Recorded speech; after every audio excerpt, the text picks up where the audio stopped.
वे सभी नियति की हालत समझ रहे थे पर वे मजबूर थे। अभ्रम के खिलाफ जाने की हिम्मत किसी में नहीं थी। टाइगर और जगुआ दोनों ने ही उसे एक नजर देखकर अपना सिर झुका लिया। वही कर्मा नियति को देखकर समझने की कोशिश कर रहा था यहाँ हो क्या रहा है। क्या बीस्ट इस लड़की को कैद करके रखना चाहते हैं? उसके मन में ये सवाल आया और उसने जवाब की उम्मीद से टाइगर और जगुआ की तरफ देखा तो वे दोनों उसे देखकर बिना कुछ बोले चले गए। कर्मा दोनों के पीछे जाते हुए बोला, अरे मुझे बताओ तो सही यहाँ हो क्या रहा है। नियति ने एक नजर अपने हाथ में पड़े पेपर को देखा और उसे लेकर धीमे कदमों से अपने कमरे में आ गई। वो बेसुध होकर बेड पर बैठी और रोते हुए बोली, मुझे अगर एक खून माफ हो तो मैं सबसे पहले इस जानवर का खून कर दूं। नहीं, एक नहीं, मुझे 2 खून माफ हो तो मैं उसका और इसका दोनों जानवर का अंत कर दूं। ये बोल वो पेपर को देखते हुए रोए जा रही थी। वही अभ्रम नियति को ऑफर देने के बाद अपनी कंस्ट्रक्शन साइट पर जाने के लिए विला से निकल गया। जैसे ही उसकी कार विला से बाहर गई, एक आदमी पेड़ के पीछे से निकलकर बाहर आया और उसने अपने फोन से किसी को कॉल किया और उससे कॉल पर कहा, बीस्ट अभी अभी अपने विला से निकला है, तुम रेडी रहना, किसी भी टाइम वो वहां पहुंच जाएगा। दूसरी तरफ से किसी ने कुछ कहा तो उस आदमी ने ओके बोलकर कॉल कट कर दिया और शैतानी मुस्कुराहट अपने होठों पर लिए बीस्ट की कार को वहां से जाते हुए देखने लगा। कंस्ट्रक्शन साइट पर एक कॉम्प्लेक्स बन रहा था। सैकड़ों मजदूर वहां काम कर रहे थे और 50 से भी ज्यादा आर्किटेक्ट उस कॉम्प्लेक्स के डिजाइन पर काम कर रहे थे। आर्किटेक्ट की टीम का जो हेड था वो अशरम को डिजाइन दिखाते हुए कुछ समझा रहा था। अभ्रम ने उसकी बात सुनते हुए अपनी आंखों पर चढ़ा शेड हटाया और एक नजर नक्शे में देखते हुए सामने बन रही बिल्डिंग को देखा। फिर उस आर्किटेक्ट की तरफ देख अशरम बोला, ये पॉइंट मुझे बिल्डिंग के अंदर चलकर एक्सप्लेन करो। आर्किटेक्ट ने हाँ में सिर हिलाया और उसके साथ जाने लगा। कुछ देर में ही वो दोनों बिल्डिंग के अंदर उसी जगह थे जिसके बारे में आर्किटेक्ट उसे समझा रहा था। कुछ देर तक दोनों वही खड़े होकर डिजाइन डिस्कस करते रहे। तभी बीच में ही उन्हें डिस्टर्ब करते हुए अभ्रम का फोन रिंग हुआ। उसने अपनी जेब से फोन निकाल कर देखा तो डिस्प्ले पर प्राइवेट नंबर शो हो रहा था। ये देखकर उसकी भौहें तन गई। वो कॉल रिसीव करते हुए आगे बढ़ा और फोन कान पर लगाते हुए सामने देखने लगा। कॉल रिसीव होते ही दूसरी तरफ से किसी के हंसने की आवाज आने लगी। अभ्रम को समझने में देर नहीं लगी कि ये फोन उसके किसी दुश्मन का है। वो इस हंसी को सुनकर कुछ कहता कि उससे पहले ही कॉल कट हो गई। उसने फोन कान पर से हटाया और डिस्प्ले को देखने लगा। तभी उसके देखते ही देखते डिस्प्ले पर एक मैसेज का नोटिफिकेशन आया। उसने क्लिक किया और मैसेज पढ़ने लगा, happy death day beast. Message पढ़ते ही अभ्रम की भौहें सिकुड़ गई। उसने आर्किटेक्ट की तरफ देख कमांडिंग टोन में कहा, लीव दिस प्लेस इमीडिएटली, गो, सभी वर्कर्स को बाहर निकालो, हरी अप। उसके ऑर्डर को फॉलो करते हुए वो आर्किटेक्ट तुरंत सभी वर्कर्स को बिल्डिंग से बाहर निकलने लगा। किसी को कुछ समझ नहीं आ रहा था, सब अफरा तफरी में बस भागे जा रहे थे। अभ्रम भी तेजी से सीढ़ियों से उतरते हुए नीचे आ रहा था। तभी उसका ध्यान एक रोते हुए बच्चे ने अपनी ओर खींच लिया। उसने आवाज की दिशा में देखा तो वहां एक 5 साल का छोटा बच्चा खड़ा रो रहा था। शायद वो किसी मजदूर का ही बच्चा था। उस बच्चों को देखकर अभ्रम की आंखें सिकुड़ गई।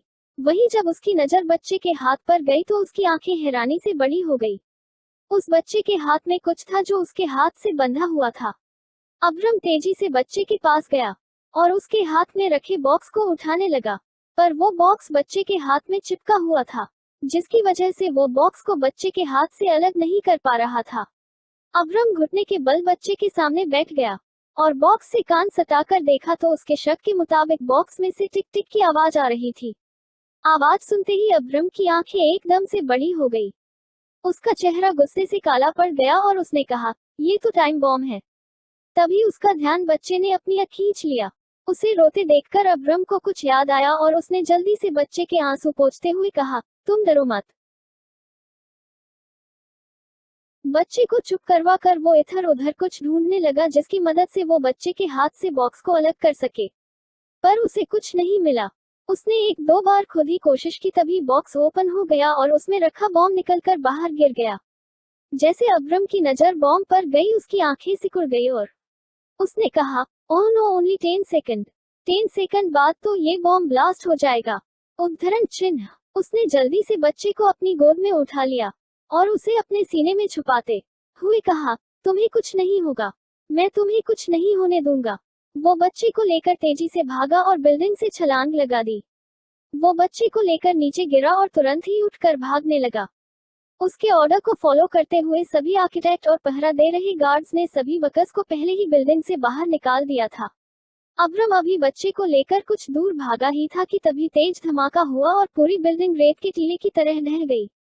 अब्रम ने अभी भी उस बच्चे को अपने सीने में छुपा रखा था और तेजी से वो भाग रहा था। तभी एक पत्थर उड़ता हुआ आया और अब्रम के सिर के पीछे जा लगा। वो पत्थर साइज में बड़ा और नुकीला था। पत्थर के लगते ही अब्रम के कदम लड़खड़ा गए और वो गिरने लगा, पर उसने जैसे तैसे खुद को संभाला और बच्चे को उसकी मां के पास ले गया। जैसे ही बच्चे की मां ने अब्रम की गोद से बच्चे को लिया, अब्रम उसी पल बेहोश होकर नीचे गिर गया। ये देखकर सभी गाइस उसके पास आ गए और उसे उठाने लगे। धमाक की आवाज सुनकर पाइथन भी भागते हुए उस जगह आया। अब्रम को बेहोश देखकर पाइथन ने गाइस की मदद से उसे गाड़ी में रखवाया और ड्राइविंग रहे हुए टाइगर को कॉल किया। कॉल रिसीव होते ही पाइथन ने कॉल पर कहा, सर बीस्ट एक हादसे का शिकार हो गए हैं। उद्धरण चिन्ह। ये सुनते ही दूसरी तरफ से टाइगर ने घबराते हुए कहा, तू कहाँ है बीस्ट, ठीक तो है ना, उन्हें ज्यादा चोट तो नहीं आई। पाइथन घबराते हुए कॉल पर बोला, सर बीस्ट बेहोश हैं, मैं उन्हें लेकर हॉस्पिटल जा रहा हूँ, आप भी आ जाए। उद्धरण चिन्ह। नहीं पाइथन, हॉस्पिटल नहीं, तू उन्हें लेकर बीस्ट विला आ, मैं तब तक यहाँ सब अरेंजमेंट करता हूँ। टाइगर की बात पर पाइथन ने ओके सर कहा और कॉल कट कर दिया। वही अब्रम को हल्का सा होश आया और उसकी आंखों के सामने उसी बच्चे का चेहरा आ गया। बच्चे का रोता हुआ चेहरा उसे उसके अतीत में ले गया और उसकी आंखें एक बार फिर धीरे धीरे बंद हो गई। एक कमरा जहां बहुत अंधेरा था, उसमें एक बच्चा खड़ा रो रहा था और बार बार किसी को पुकार रहा था, पर उसकी आवाज शायद उस कमरे से बाहर नहीं जा पा रही थी, इसलिए वो अपने नन्हे नन्हे हाथों से बार बार दरवाजे को पीट रहा था। रोते हुए बच्चे का चेहरा लाल हो गया था और उसे हिचकी आने लगी थी, पर कोई भी उस बच्चे को कमरे से बाहर नहीं निकाल रहा था। जब पाइथन बीस्ट को लेकर विला पहुंचा, तब तक टाइगर ने सारे इंतजाम कर दिए थे। जैगुआ और टाइगर दोनों ही अब्रम को उसके रूम में ले गए। वहां डॉक्टर नर्स सब पहले से ही तैयार थे। बीस्ट घायल है ये जानकर सभी सर्वेंट हैरान रह गए थे, क्योंकि ये बात सभी जानते थे, अब्रम को चोट कोई नहीं पहुंचा सकता। अगर कोई उसे चोट पहुंचा सकता है तो वो इंसान वो खुद है। बाहर हो रही हलचल जब नियति के कानों में गई, तो वो भी अपने कमरे से निकलकर बाहर आई। सर्वेंट की लंबी कतार अब्रम के रूम के बाहर लगी देखकर नियति भी उसके रूम के पास जाने लगी। बाकी सबकी तरह वो भी वहीं खड़ी हो गई और कमरे के अंदर देखने की कोशिश करते हुए खुद से ही मन में बोली, इस जानवर को हुआ क्या है, क्यों सब उसकी आप भगत में लगे हैं, क्या ये जानवर घायल है या मरने वाला है। ये सोचने के अगले पल ही नियति ने मन में ही खुद को डांटते हुए कहा, क्या नियति तू भी इस जानवर के साथ रहकर उसकी जैसी बातें कर रही है। माँ ने क्या सिखाया था, किसी दुश्मन के लिए भी बुरा नहीं सोचना चाहिए, और यहाँ तू उसके मरने की कामना कर रही है, ये गलत है नियति, तू ऐसी तो नहीं थी। उद्धरण चिन्ह। अभी वो खुद से बात कर ही रही थी कि तभी टाइगर रूम से बाहर आया और जैगुआ से बोला, वी नीड ब्लड, बीस्ट का खून बहुत बह गया है, तू फिक्र मत कर, मैं ब्लड अभी अरेंज करता हूँ। ये बोल जैगुआ चला गया। नियति दोनों को खाली आंखों से देखती रह गई। उसने छत की तरफ देखा और मन में प्रार्थना करते हुए भगवान से बोली, है भगवान प्लीज इस जानवर को बचा लेना। माना कि ये जानवर थोड़ा क्रूर है, पर आस्था माँ का लाडला है, प्लीज भगवान जी इस जानवर को बचा लेना। आस्था माँ की खातिर। अंदर अब्रम का ट्रीटमेंट हो रहा था और बाहर सभी खड़े डॉक्टर के आने का इंतजार कर रहे थे। अब तक आस्था और शीला वे दोनों भी वहां आ गई थी। उनके पूछने पर टाइगर ने उन्हें अब्रम के साथ जो हुआ वो बता दिया था। आस्था मन ही मन अब्रम के लिए प्रार्थना करने लगी। वही शीला पूरी बात सुनकर विला के पीछे वाले हिस्से में चली गई। वहां जाकर उसने किसी को कॉल किया और उसे सब बता दिया। वही दूसरी तरफ से किसी ने कहा, मुझे आने में 2 दिन लग जाएंगे, तब तक तुम मुझे बताती रहना वहां क्या हो रहा है। शीला ने ओके मेम साहब कहा और कॉल कट कर दिया। जैगुआ भी ब्लड लेकर आ गया था। जब आधे घंटे बाद डॉक्टर अब्रम के रूम से बाहर आए तो उन्होंने टाइगर से कहा, चोट बहुत गहरी है, खून भी बहुत बह गया है, होश आने में थोड़ा समय लगेगा। ये बोलते हुए डॉक्टर अब्रम के बारे में टाइगर को कुछ बताने लगे। टाइगर ने उनकी बात पर सिर हिलाते हुए कहा, ठीक है, मैं उनका ध्यान रखूंगा। उसने पाइथन की तरफ देखा तो पाइथन डॉक्टर के साथ उन्हें बाहर छोड़ने चला गया। जैगुआ टाइगर के पास आते हुए बोला, मुझे समझ नहीं आ रहा है, बिल्डिंग में बॉम्ब ब्लास्ट किसने किया होगा। टाइगर उसे देखते हुए बोला, और कौन कर सकता है। अतीश खन्ना। एक वही तो बीस्ट का सबसे बड़ा एनिमी है। जैगुआना में सिर हिलाते हुए बोला, नो, मैंने पता किया है, अतीश खन्ना अभी शहर में नहीं है। टाइगर उसे समझाते हुए बोला, नहीं जैगुआ, ये काम अतीश खन्ना का ही है। मेरी गट्स फीलिंग कह रही है ये अतीश खन्ना ने ही किया है। वो शहर में नहीं है तो क्या हुआ, पर उसके लोग जो उसके लिए काम करते हैं वो तो है ना। ये काम उसने अपने लोगों से ही करवाया है, और होना हो उसके लोग कंस्ट्रक्शन साइट पर मौजूद थे। उसकी बात सुनकर जैगुआ सोचते हुए बोला, कहीं तुझे ऐसा तो नहीं लग रहा उसके आदमी वकर बनकर वहां काम कर रहे थे। हाँ यही हुआ है, वरना बाहर का कोई भी आदमी कंस्ट्रक्शन साइट पर इतनी आसानी से नहीं पहुंच सकता। चौहान फैक्ट्री, चौहान कंपनी या चौहान ग्रुप के किसी भी ब्रांच में कोई इतनी आसानी से घुस ही नहीं सकता। ये हादसा जो आज हुआ है उसकी प्लानिंग महीनों से हो रही थी।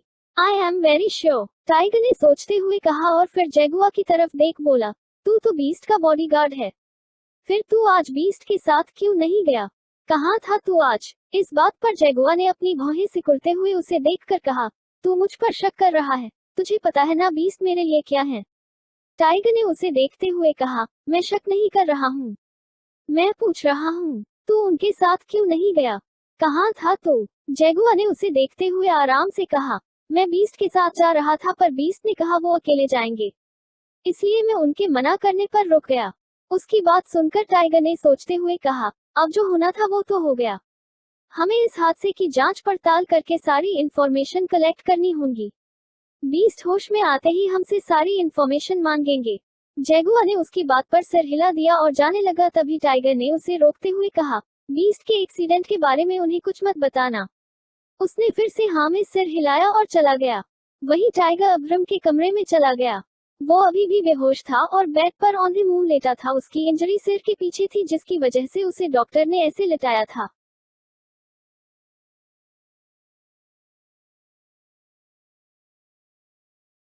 टाइगर अब्रम के पास ही चेयर खींचकर बैठ गया। करीब 3 घंटे गुजर जाने के बाद अब्रम को हल्का हल्का होश आने लगा। टाइगर जो इतनी देर से उसके ऊपर अपनी नजरें गड़ाए बैठा था, उसे होश में आता देखकर वो जल्दी से उठकर अब्रम के पास गया। पर तभी अब्रम उसका हाथ हटाते हुए उठने लगा तो ये देखकर टाइगर ने कहा, बीस्ट लेटे रहिए, आपको आराम की जरूरत है, आपके सिर पर चोट लगी है। पर उसकी बातों का अब्रम पर कोई असर नहीं हुआ और वो फिर से उठने की कोशिश करने लगा। इस बीच उसने अपने हाथों को इधर उधर घुमाया तो बेड साइड टेबल पर रखी कुछ चीजें उसके हाथों से टकराकर नीचे गिर गई। टाइगर पूरी कोशिश कर रहा था अब्रम को संभालने की, पर वो उसके कंट्रोल में नहीं आ रहा था। वही नियति जो उसके रूम के पास से जा रही थी, वो आवाज सुनकर रूम में झांकने से खुद को रोक नहीं पाई। उसने जैसे ही रूम में देखा तो टाइगर अब्रम को संभालने की कोशिश कर रहा था। वो बार बार उसे बेड पर लिटाने की कोशिश में लगा था, पर अब्रम उसके हाथों को झटक कर उठने की कोशिश कर रहा था। इस बीच जैसे ही उसकी नजर नियति पर गई तो टाइगर ने उससे कहा, वहां क्यों खड़ी हो नियति, यहाँ आकर मेरी मदद करो। उसके बुलाने पर नियति तुरंत उसके पास चली गई और उसके साथ मिलकर अब्रम को बेड पर लिटाने की कोशिश करने लगी। वही अब्रम ने दोनों को खुद से दूर धकेलने की कोशिश करते हुए कहा, तुम लोग क्या कर रहे हो, छोड़ो मुझे, मुझे उठना है। अब्रम की आंखें बंद थी और वो बिना देखे ही दोनों को खुद से दूर धकेल रहा था। तभी नियति को महसूस कर उसने बंद आंखों से ही कहा, टर्टल तुम मेरे रूम में क्या कर रही हो, जाओ यहाँ से। ये सुन नियति ने टाइगर की तरफ देखा तो उसने ना में सिर हिलाते हुए कहा, नहीं नियति, हमें बीस्ट को कंट्रोल करना होगा। डॉक्टर ने कहा है इन्हें प्रॉपर 8 घंटे बेड रेस्ट लेना होगा, उसके बाद ही वो बेड से उठ सकते हैं। अभी तो सिर्फ 3 घंटे ही हुए हैं, ऐसे में बीस्ट उठ गए तो उनकी इंजरी से फिर से ब्लीडिंग होने लगेगी। हमें उन्हें सुलाना होगा। उसकी बात पर नियति घबराते हुए बोली, पर कैसे सर, ये तो उठने की जिद कर रहे हैं, फिर हम उन्हें कैसे सुलाए।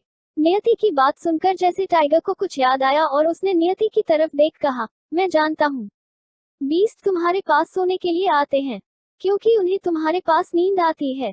प्लीज नियति, हमारी मदद करो, अभी बीस्ट का गहरी नींद में सोना बहुत जरूरी है, वो सोने के बाद ही प्रॉपर बेड रेस्ट ले पाएंगे, उन्हें सुलाओ नियति प्लीज।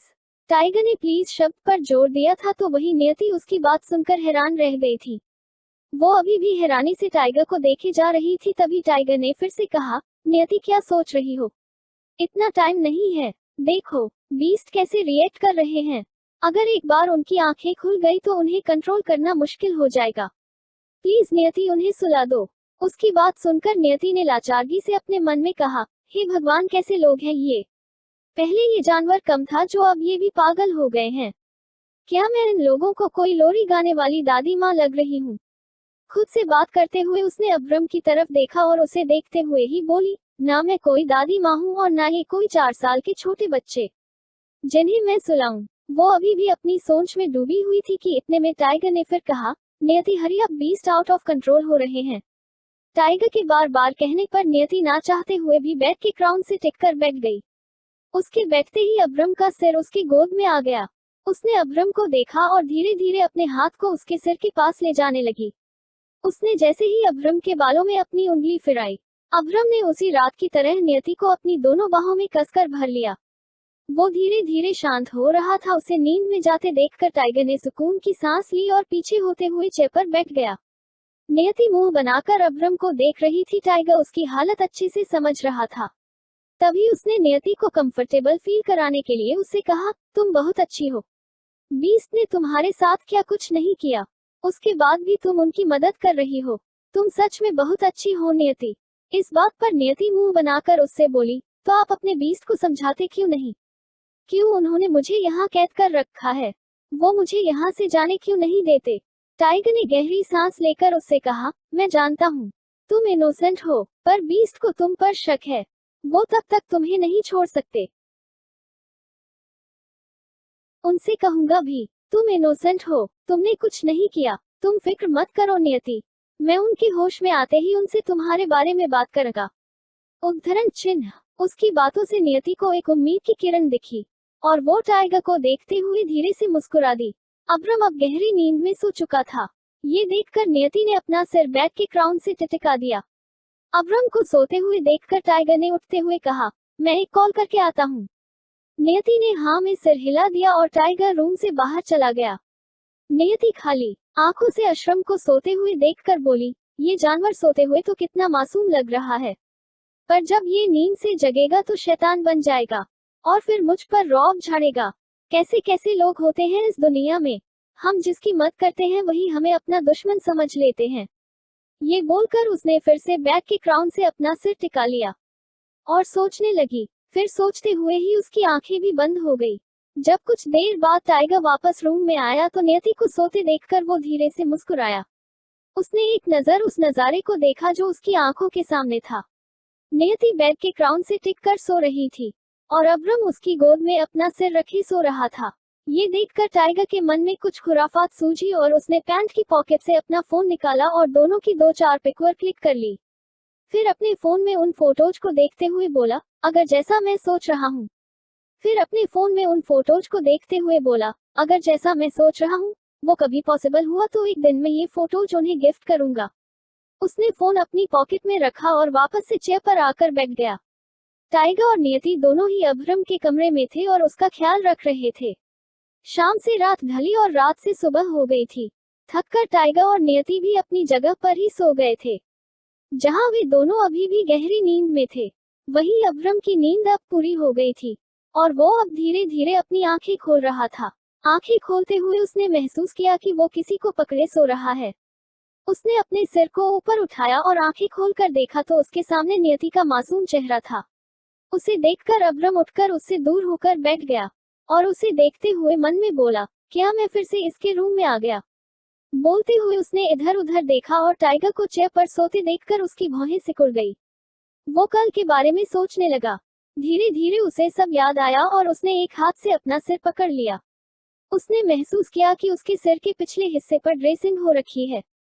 सब याद कर अब्रम के एक्सप्रेशन एकदम से बदल गए। उसकी आंखों में और चेहरे पर कठोरता दिखने लगी। उसने नियति और टाइगर को देखा। वे दोनों अभी भी सो रहे थे। तभी दोनों के कान में एक कर्कश आवाज गूंजी, टाइगर। टाइगर अब्रम की आवाज सुनते ही फुरफुराकर उठ गया। नियति भी उसकी आवाज सुनकर उठ गई। अब्रम को होश में देखकर उसके होश उड़ गए थे। वही टाइगर अपनी सांसें रोककर सिर झुकाए खड़ा था। नियति धीरे धीरे बेड से उतरी और टाइगर के पीछे जाकर छुप गई। ये देखकर अब्रम की आंखें सख्त हो गई। वो घूरकर उसे देखने लगा, फिर उसे देखते हुए मन में बोला, टर्टल तुम्हें क्या लगता है टाइगर तुम्हें मुझसे बचा सकता है? टर्टल तुम्हारी हिम्मत भी कैसे हुई उसके पीछे जाकर छुपने की? वही नियति टाइगर के पीछे छुपी तो वो और डर गया। उसने अपनी मुट्ठी को कसकर बंद किया और मन में कहा, क्या यार नियति तुम मुझे मरवा कर रहोगी आज? मैं खुद तो इनसे बच नहीं सकता, तुम्हें कैसे बचाऊंगा? तुम मदद के लिए आए भी तो गलत आदमी के पास। तुम्हारी मदद और तुम्हें सजा दोनों एक ही आदमी दे सकते हैं और वो है बीस्ट। अब्रम ने दोनों को देखा जो भाई बहन की तरह उससे बचने के लिए एक दूसरे का सहारा ले रहे थे। फिर उन्हें देखते हुए ही अब्रम ने कहा, टर्टल जाओ यहाँ से, मुझे टाइगर से बात करनी है। उद्धरण चिन्ह। ये सुनते ही नियति के बेजान शरीर में जान आ गई और वो बिना एक सेकंड की देरी किए पलक झपकते ही वहां से गायब हो गई। उसे तिरछी नजरों से जाते हुए देखकर टाइगर ने मन में कहा, तुम तो चली गई नियति, अब मेरा क्या होगा? वो अभी सोच ही रहा था कि तभी अशरम की आवाज फिर से उसके कानों में गई और वो कांप उठा। कंस्ट्रक्शन साइट पर बॉम्ब ब्लास्ट किसने किया? मुझे उसका नाम बताओ। इस सवाल का जवाब टाइगर भी ढूंढ रहा था, पर अभी तक उसे भी नहीं पता चला था कि आखिर बॉम्ब ब्लास्ट के पीछे किसका हाथ है। आतिश खन्ना पर उसे शक था, पर अब्रम के सामने उसे सबूत के साथ उस आदमी को पेश करना था जिसने वो बॉम्ब ब्लास्ट करवाया था। टाइगर को खामोश देखकर अब्रम ने फिर कहा, क्या तुम्हें सुनाई नहीं देता? ये सुनते ही टाइगर ने जल्दी से कहा, इस बारे में जगुआ पता कर रहा है, आज शाम तक आपको पता चल जाएगा उस ब्लास्ट के पीछे किसका हाथ है। अब्रम ने उसे देखते हुए फिर कहा, टर्टल मेरे रूम में क्या कर रही थी? टाइगर ने कहा, डॉक्टर ने आपको 6 से 8 घंटे के लिए बेड रेस्ट दिया था, पर आप 3 घंटे बाद ही उठने लगे थे, शायद एनेस्थीसिया का असर कम हो गया था, इसलिए आपको सुलाने के लिए मुझे नियति से हेल्प लेनी पड़ी। उसकी बात पर अब्रम उसे घूरकर देखने लगा और उसके माथे पर सलवटें आ गई। क्या टर्टल ने मुझे सुलाया? अब्रम के पूछने पर टाइगर ने सिर हिलाते हुए कहा, मैं जानता हूँ, आपको नींद उसके साथ होने से ही आती है, इसलिए मैंने उसकी हेल्प ली। वो इनोसेंट है बीस्ट। ये सुनते ही अब्रम की भौहें तंग गई। टाइगर ने हिम्मत एकठी कर आगे कहा, बीस्ट, आपने उसके साथ इतना कुछ किया, उसे इतना टॉर्चर किया, उसे भूखा रखा, यहाँ तक कि उसे कैद कर दिया। ऐसा कोई दिन नहीं गया जब वो रोई ना हो। इसके बाद भी मेरे एक बार कहने पर वो मेरी मदद के लिए तैयार हो गई। उसने ही आपको सुलाया है बीस्ट, वरना आप तो आउट ऑफ कंट्रोल हो गए थे। बीस्ट, आपको उसके साथ की जरूरत है। टाइगर के ये बोलते ही अब्रम गुस्से में उस पर बरसते हुए बोला, जस्ट शट अप, आज शाम तक का समय है तुम्हारे पास, मुझे उस आदमी का नाम चाहिए, and now you get out of my room. उसके ये बोलते ही टाइगर एक और पल वहां नहीं रुका और अपने कदमों को तेज कर वहां से चला गया। कमरे से बाहर आकर उसने गहरी सांस ली और खुद से कहा, आपका ये गुस्सा इस बात को प्रूव करता है कि नियति के होने से आपको फर्क पड़ रहा है। आप इस बात को एक्सेप्ट क्यों नहीं कर लेते? बीस्ट, वो लड़की आपकी जिंदगी बदल सकती है। मैंने कल रात देखा था उसे किस तरह उसने आपकी केयर की। वो सारी रात बैठी रही एक ऐसे इंसान के लिए जिसने उसे इतना परेशान किया। टाइगर कल रात की बातों को याद करते हुए बोल रहा था। उसने आगे कहा, आपके उसे इतना टॉर्चर करने के बाद भी वो निस्वार्थ भाव से आपकी मदद करती रही। She is pure hot beast, ऐसी लड़की आपको कहीं नहीं मिलेगी।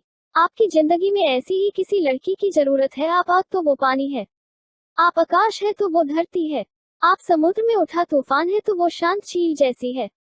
काश काश कि कुछ ऐसा हो जाए, मैं जो सोच रहा हूँ वो सच हो जाए। ये बोल वो चला गया। वही रूम के अंदर अब्रम अभी भी टाइगर की कही बातों के बारे में सोच रहा था। उसने गुस्से में अपनी मुट्ठी कसकर बंद करते हुए कहा, क्यों मैं उसके साथ रहकर सुकून महसूस करता हूँ? क्यों मुझे उसके पास ही नींद आती है? क्यों मेरे इतना टॉर्चर करने के बाद भी उसने मेरी मदद की? क्यों क्यों क्यों? खुद से अंदर ही अंदर लड़ते हुए उसने एक पंच दीवार पर जोर से मारा और गहरी सांस लेने लगा। वही उधर नियति अपने कमरे में आ गई थी। उसने अपनी कमर को एक हाथ से पकड़ते हुए कहा, आह मेरी कमर, इस जानवर की मदद करके तो मेरा ही नुकसान हुआ है, पर मैंने इसकी मदद की ही क्यों? क्यों मैंने टाइगर भैया की बात मानी? मैं तो मना कर सकती थी ना, फिर मैंने मना क्यों नहीं किया? खुद से सवाल जवाब करते हुए नियति बेड पर बैठ गई। सुबह से शाम हो गई थी। इस बीच अब्रम अपने कमरे में ही था। उसका दिया हुआ समय समाप्त होते ही वो हॉल में आया और अपनी जगह पर बैठ गया। टाइगर और जगुआ दोनों ही वहां पहले ही आ गए थे। दोनों ही सिर झुकाए खड़े थे। तभी बीस्ट के कुछ बोलने से पहले ही जगुआ एक आदमी को उसकी कॉलर से पकड़ के लाते हुए उसने उसे अब्रम के पैरों में फेंक दिया। यही है वो जिसने कंस्ट्रक्शन साइट पर बॉम्ब लगाया था। जगुआ की बात सुनकर अब्रम ने अपने पैरों में गिरे आदमी को देखते हुए कहा, मुझे उसका नाम चाहिए जिसके कहने पर तूने बॉम्ब प्लांट किया था। टाइगर ने अचानक से बीच में ही कहा, बीस्ट ये बोल नहीं सकता और ये कॉन्ट्रैक्टेड किलर है, ये कॉन्ट्रैक्ट लेता है। हमने इससे पूछताछ की पर इसे कुछ नहीं पता। इसे पैसों के साथ एक लेटर मिला था और उसी में सब लिखा था, कब, कहां, कैसे, क्या करना है। अब्रम टाइगर की बात सुनते हुए उस आदमी को ही देख रहा था जो उसके सामने दोनों हाथ जोड़ उसके पैरों में गिरा अपनी जान की भीख मांग रहा था। Unknown destination. ठीक उसी वक्त एक दूसरी जगह एक आदमी जिसने काले कपड़े पहने हुए थे, उसके मुंह पर भी मास्क लगा था और वो अपने सामने दीवार पर टंगी अब्रम की फोटो को देखते हुए बोला, बीस्ट तुम मुझ तक कभी नहीं पहुंच सकते, तुम मुझे कभी नहीं ढूंढ सकते। जितना आसान है तुम्हारे लिए लोगों को सजा देना, उतना ही मुश्किल है तुम्हारे लिए मेरी चालों को समझना। ये बोल वो आदमी हंसने लगा और हंसते हुए ही आगे कहा, तुम्हें क्या लगता है बीस्ट तुम बच जाओगे? मेरा एक बार खाली गया है पर दूसरा नहीं जाएगा। तुम्हें मुझसे बचने के लिए हर बार लक की जरूरत पड़ेगी और मुझे तुम्हें मारने के लिए बस एक मौके की। लेट्स सी देखते हैं आगे क्या होता है, तुम जीतते हो या मैं। ये बोल वो फिर से शैतानों की तरह हंसने लगा। उसके गले में पड़ा एक लॉकेट जो कि सिल्वर रंग का था वो शाइन कर रहा था। वो लॉक वी शेप का था।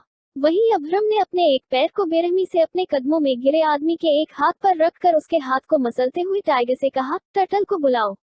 उद्धरण चिन्ह। ये बोल उसने मन में खुद से कहा, तेरे पीछे छुपे आदमी को तो सामने ले ही आऊंगा पर उससे पहले मैं तेरे किए की तुझे सजा दे दूं। वही टाइगर उसकी सुनकर चौंक गया और मन में बोला, बीस्ट नियति को क्यों बुला रहे हैं, उसका यहाँ क्या काम। ये बोल वो नियति को लेने चला गया। कुछ ही मिनटों बाद नियति अब्रम के सामने खड़ी थी।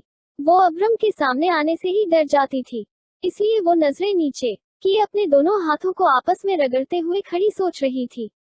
तभी उसने कनखियों से अब्रम को देखा तो उसे खुद को घूरते देखकर नियति ने जल्दी से अपनी पलकें झुका ली। अब्रम ने उसे घूरते हुए तेज आवाज में कहा, मेरी तरफ देखो। नियति के लिए ये कोई बात नहीं, आदेश था जिसे उसे मानना ही था। वो जल्दी से पलकें उठाकर उसे देखने लगी। अब्रम के पैरों में गिरे आदमी को देखकर नियति अवाक रह गई। तभी अब्रम ने उसे देखते हुए अपने पैरों में गिरे आदमी को जोर से लात मारी। वो आदमी पलटता हुआ नीचे गिर गया। अब्रम उठा और नियति को देखते हुए उसके पास आकर बोला, ध्यान से देखो, मुझे धोखा देने वालों के साथ मैं क्या करता हूँ। अब्रम उसकी आंखों में देख रहा था। नियति की आंखों में अब उसकी बात सुनकर पानी भर आया था। अब्रम उससे दूर हुआ और अपने हाथों से उस आदमी को मारने लगा। नियति उसे मार खाते हुए देख रही थी। वो अब्रम की क्रूरता देखकर डर से कांपने लगी थी। वो मन ही मन उसे बहुत कोस रही थी। जब वो आदमी अधमरा हो गया तो अब्रम ने उसे लात से दूर धकेलते हुए कहा, लेकर जाओ इसे और डाल दो ब्लैकी के पिंजरे में। उद्धरण चिन्ह। जगुआ उसे उठाकर वहां से ले गया।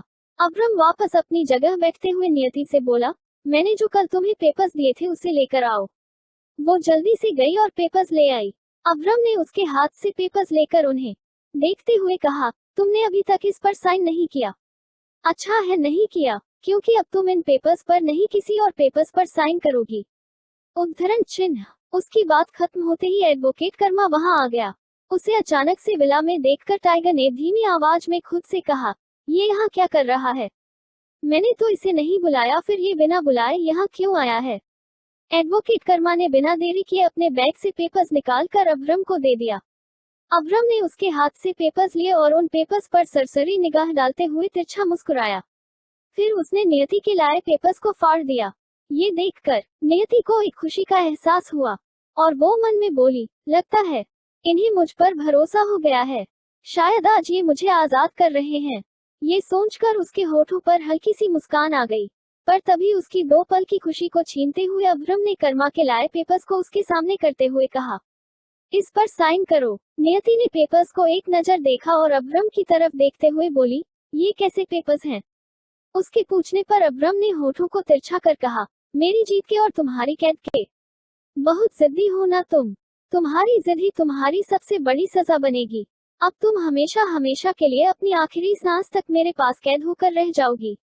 अब तुम्हारी सांसों पर, तुम्हारी रूह पर, तुम्हारे जिस्म पर और तुम पर अब सिर्फ मेरा हक होगा। इस पर साइन करो और अपने सारे हक मुझे दे दो।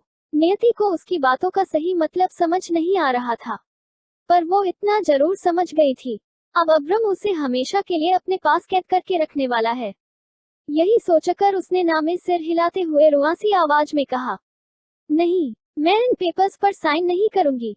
उसके बोलने के अगले पल ही अब्रम उठकर उसके सामने खड़ा हो गया और उसकी बाह पकड़ के उसकी आंखों में देखते हुए बोला, मैं पूछ नहीं रहा हूँ, अपना फैसला सुना रहा हूँ। इस पर साइन करो या मर जाओ। कहते हुए उसने अपनी गन निकालकर उसके सिर पर तान दी। नियति फिर से चौंक उठी और हैरानी से उसे देखने लगी, जहां अब्रम की आंखों में उसे रहम नहीं, सिर्फ क्रूरता ही दिख रही थी। अब्रम ने उसे देखते हुए कहा, चॉइस इज योर्स टर्टल, जिंदगी या मौत। ये सुनते ही उसकी आंखों के सामने ऐसा ही एक मंजर एक बार फिर तैर गया और वो अपने अतीत की यादों में खो गई। फ्लैशबैक, नियति का गांव। नियति अपनी सखी लाखी के साथ नदी किनारे बैठी बातें कर रही थी कि तभी अचानक से लाखी के सिर पर किसी ने बंदूक तान दी। लाखी और नियति दोनों ने चौंक कर उस आदमी की तरफ देखा और उस आदमी ने कहा, और कितना समय चाहिए तुमको सोचने के लिए? अब फटाफट जल्दी से बताए दो, शादी या मौत? उसके पूछने पर लाखी ने कहा, मौत। लाखी की बात ने इस कदर नियति को अंदर तक झकझोर कर रख दिया था कि वो अवाक रह गई थी। आज अब्रम की धमकी ने भी उसे वैसा ही झकझोर दिया था। अपने अतीत को याद कर नियति अपनी आंखों को बंद किए खुद से ही मन में बोली, नहीं, मैं अभी नहीं मर सकती। मेरी वजह से मेरे अपनों की जिंदगी दांव पर लगी है।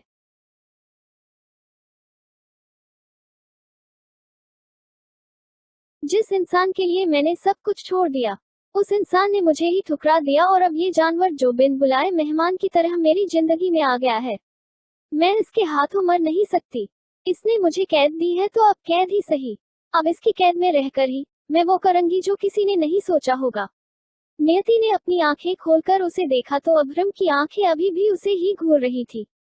नियति की आंखों में आंसू भर आए थे अपने गुस्से को बर्दाश्त करते हुए। उसकी आंखों में गुलाबी डोरों को जाल बिछ गया था। वो अपनी दबदबाए आंखों से एकटक अब्रम को देखे जा रही थी और उसे देखते हुए ही उसने अब्रम के हाथ से पेपर्स ले लिए और सिसकते हुए एक गहरी सांस लेकर, बिना ये जाने कि उन पेपर्स में क्या लिखा है, उसने पेपर्स पर साइन कर दिया। उसे साइन करते देखकर अब्रम तिरछा मुस्कुराया। फिर उसके माथे से गन हटाकर उसने पेपर्स को देखा। नियति के साइन देखकर उसे अपनी जीत का एहसास हुआ और उसने भी पेपर्स पर साइन कर दिया। उसे साइन करते देखकर टाइगर ने खुद से कहा, ये कैसे पेपर्स है जिस पर बीस्ट भी साइन कर रहे हैं? इस सवाल के जवाब की उम्मीद में उसने तिरछी नजरों से एडवोकेट कर्मा की तरफ देखा। वही कर्मा भी हैरानी से आंखें फाड़े अब्रम को ही देखे जा रहा था। उसे देखकर ऐसा लग रहा था जैसे उसे अपनी आंखों पर भरोसा नहीं हो रहा हो। अब्रम को देखते हुए कर्मा ने मन में कहा, क्या बीस्ट ने शादी कर ली? वो भी इस लड़की से? हे भगवान, क्या जो मैं देख रहा हूँ वही सही है या ये सब मेरी आंखों का भ्रम है? इसी असमंजस में उसने टाइगर की तरफ देखा तो उसे अपनी ओर देखता पाकर उसने बेचारगी से सिर हिला दिया। अब्रम ने पेपर साइन करके नियति की तरफ देखा तो वो अभी भी उसे गुस्से में घूर रही थी। वही अब्रम के होठों पर अब जीत भरी मुस्कान थी। उसने पेपर्स की तरफ इशारा करते हुए नियति से कहा, तुम जानती भी हो ये क्या है? तुमने किन पेपर्स पर साइन किया है? नियति ने एकटक उसे अपनी लाल आंखों से देखते हुए कहा, क्या फर्क पड़ता है? जो आप चाहते थे वो तो हो गया ना। आप मुझसे इन पेपर्स पर साइन करवाना चाहते थे, मैंने कर दिया। कान इस हाथ से पकड़ो या उस हाथ से, बात तो एक ही है ना। अब मैं आपकी कैदी तो बन ही गई हूँ। अपनी बात पूरी कर नियति वहां से चली गई। वहीं आब्रम ने उसे जाते हुए देखकर कहा, टर्टल, तुम्हारी इतनी हिम्मत कि तुम मेरे सामने से चली गई। क्या तुम्हारे अंदर से मेरा डर खत्म हो गया है? नहीं, मैं ऐसा कभी नहीं होने दूंगा। मैं तुम्हारे अंदर से मेरा डर कभी खत्म नहीं होने दूंगा। तुम यहाँ रहोगी मेरी कैद में, मेरी मर्जी से और मुझसे डर कर। ये बोल वो भी नियति के पीछे पीछे चला गया। उसके जाते ही टाइगर, कर्मा और पाइथन तीनों ने चैन की सांस ली। वहीं एक पिलर के पीछे से छुपकर सब देख रही शीला भी अशरम को जाते हुए देखकर खुद से बोली, ये कैसे पेपर्स थे जिस पर बीस्ट ने नियति से साइन करवाए? पता करना होगा शीला, पता करना होगा। शीला भी जाने लगी पर टाइगर की बात सुनकर रुक गई और वहीं रुककर पिलर के पीछे से ही टाइगर की पूरी बात सुनने लगी। टाइगर ने कर्मा के पास आते हुए कहा, ये कैसे पेपर लेकर आया था तू? और जब मैंने तुझे बुलाया नहीं तो तू यहाँ आया क्यों?